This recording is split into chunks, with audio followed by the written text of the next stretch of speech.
A spy action thriller directed by the Russo brothers, starring Ryan Gosling, Chris Evans, Ana de Armas, and many other fine actors. This sounds like it should be a home run. Let's talk about The Gray Man.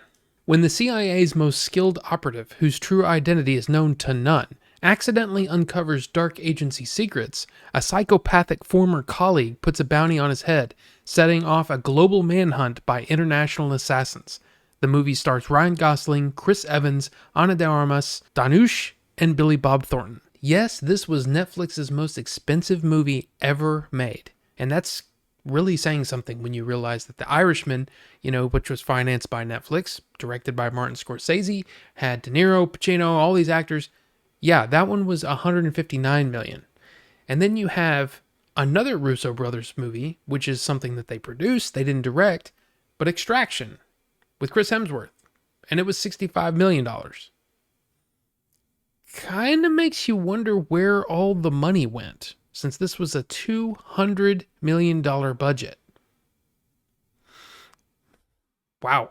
The strange thing about this is that, yeah, we have all of these amazing actors, right? I mean, across the board, we have somebody who's filling these roles that are very, very good at what they do. Ryan Gosling, Chris Evans, Ana de Armas, Billy Bob Thornton, Alfred Woodard, all amazing.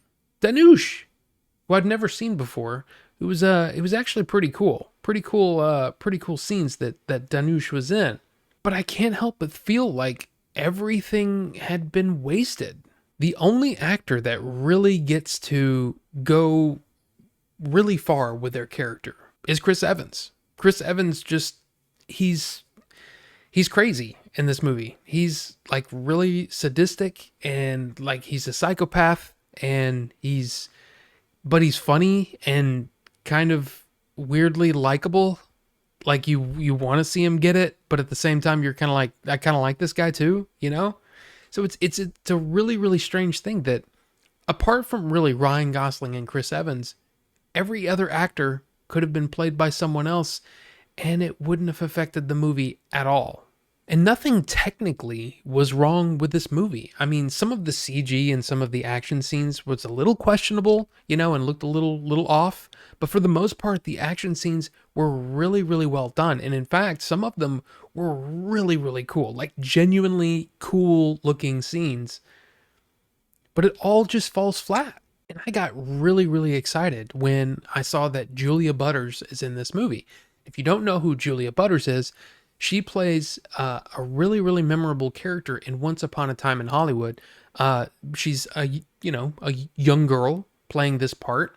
And in Once Upon a Time in Hollywood, she had some very memorable scenes with Leonardo DiCaprio. Like, really, really good scenes. So I was really looking forward to seeing what she would do here. Unfortunately, she doesn't get to do much. And that's a bummer. And like I said, with Dhanush, I was really looking forward to seeing what he was going to bring because there was a lot of hype behind Dhanush being in the movie, especially from our Indian friends. I mean, there was a lot going on. And to the part where it was like he was being basically marketed as the star of the movie. So I'm like, okay, this is going to be really interesting.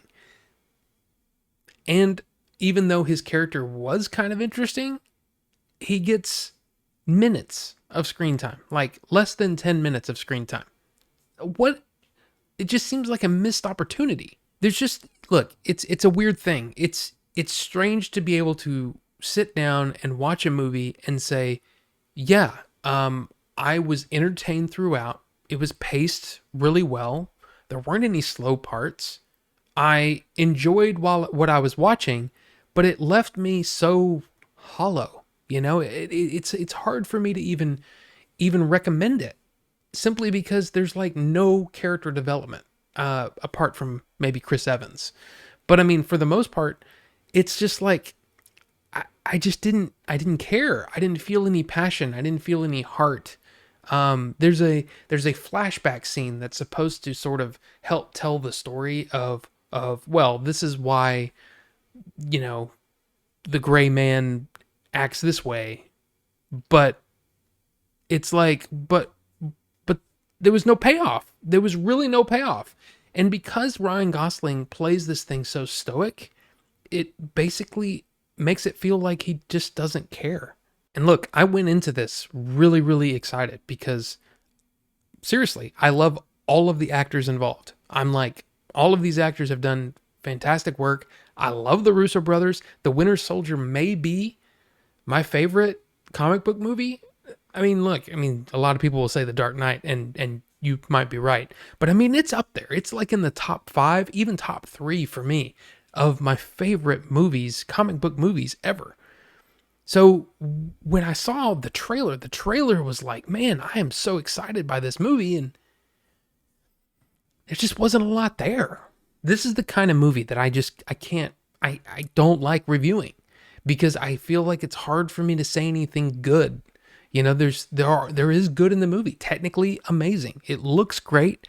The actors look great. The action's cool.